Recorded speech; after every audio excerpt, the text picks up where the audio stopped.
The Samsung Galaxy Z Flip 5 is the best flip phone of 2023, and I'm gonna tell you why.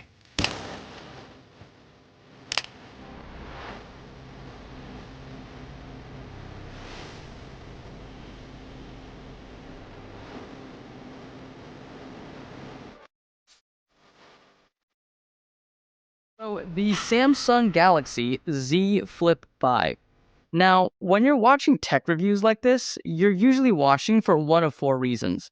Number one, you're interested in buying the product and you want some more information before you blow all of your hard-earned money on a product. Number two, you already bought the phone and you're trying to keep the hype up, so you just keep watching videos until it gets here in the mail. Number three, the product already showed up and now you're in the honeymoon phase and you're really excited and you want to watch other videos that have essentially justified your purchase. Or, number four, you just like my face and you just really like our YouTube videos, which is probably the best reason to watch anybody's YouTube. If you're one of those people that already bought the phone and just waiting for it to come in the mail, safe to say you did make the right decision. Now, for those of you who are still interested in more information, let's go ahead and get into it. So this phone comes in at a price point of $999 USD, so we're gonna round that up to $1,000. Now, this is for the 256 gig model. There's a 512 gig model that costs a little bit more. Now, let's go ahead and talk about build quality.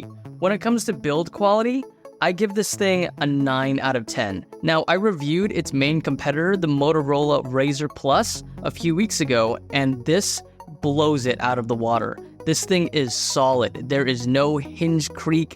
There is no hinge wobble.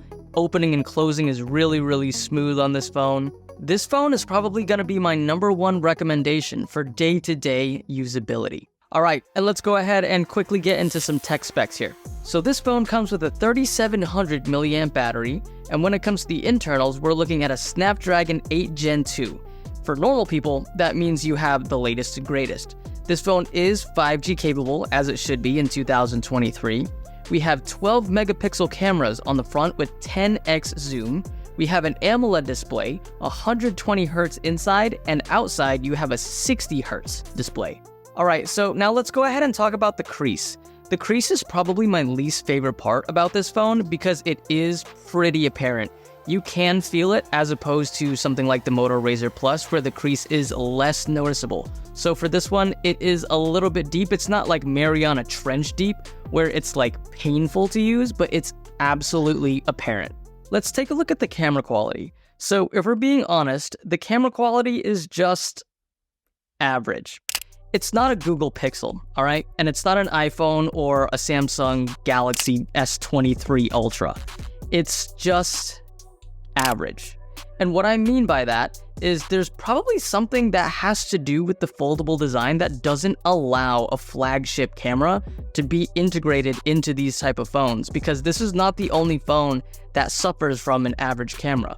The Moto Razr Plus that we reviewed a few weeks ago suffers from the same thing, and I've seen other reviews as well of the Google Pixel Fold, as well as the Samsung Fold that recently came out as well, that also doesn't boast flagship cameras.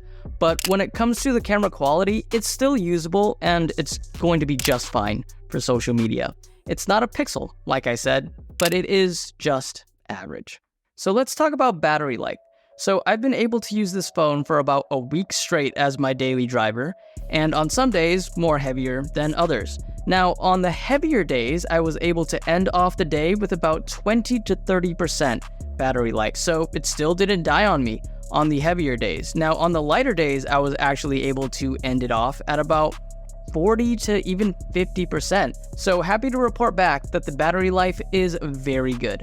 Now, when it comes to the speakers on this phone, the speakers are good, right? They're not great or excellent or anything to write home about, but at the same time, they're not bad either. Now, specifically, by the way, when I put my phone in this specific position, I noted when I was at dinner last night with my girlfriend, because there's magnets in certain parts of this phone, it actually got caught in one of her earrings. Now, this is not specific to just the Galaxy Z Flip 5.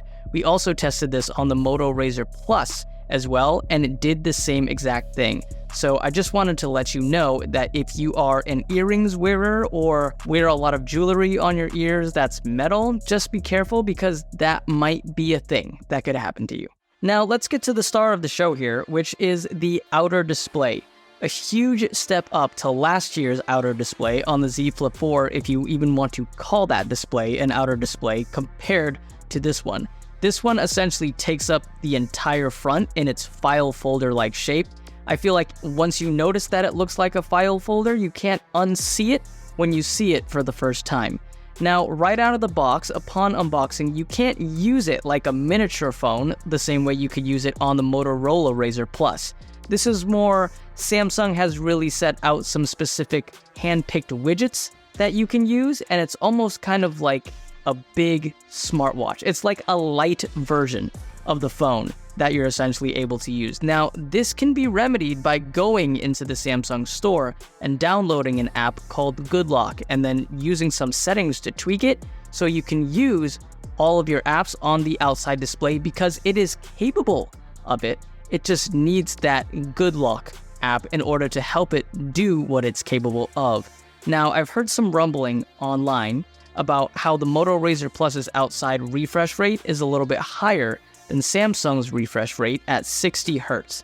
Now, even with Motorola's like 120 Hz outside refresh rate or something similar to that, right? Here's the thing. I think Samsung has a better gauge of the type of people that use this phone and what they want and what their needs are. Because I'm going to be honest, I don't think there's ever going to be a situation currently or moving forward where I'm going to need anything higher than a 60 Hz refresh rate on my outside screen. It's not like I'm going to be playing Call of Duty on my outside screen on my miniature flip phone. So I think Samsung read the room a little bit better because yes, whilst 120 Hz on the outside is cool and it's a feature that you could boast about, tell me in the comments, in literally what situation would you actually need that or would it be necessary? All right, so outside display, very good. Also, another thing I like is this has an always on display as well. So showing the clock, showing what time it is, and your notifications, that is a huge plus for me because always on display is something that I use all the time. Now, with all the things we talked about and everything considered, what is the overall score of this phone? Well, it does have some flagship qualities like that Snapdragon 8 Gen 2. It also has the latest and greatest build quality, and it's a huge step up from the Z Flip 4 of last year. But it also has its pitfalls as well.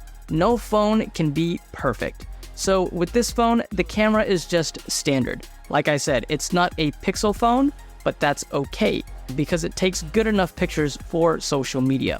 As well as the magnet thing with my girlfriend, I feel like that's a rare instance that could happen every now and then. So I'm not going to take too much points off for that.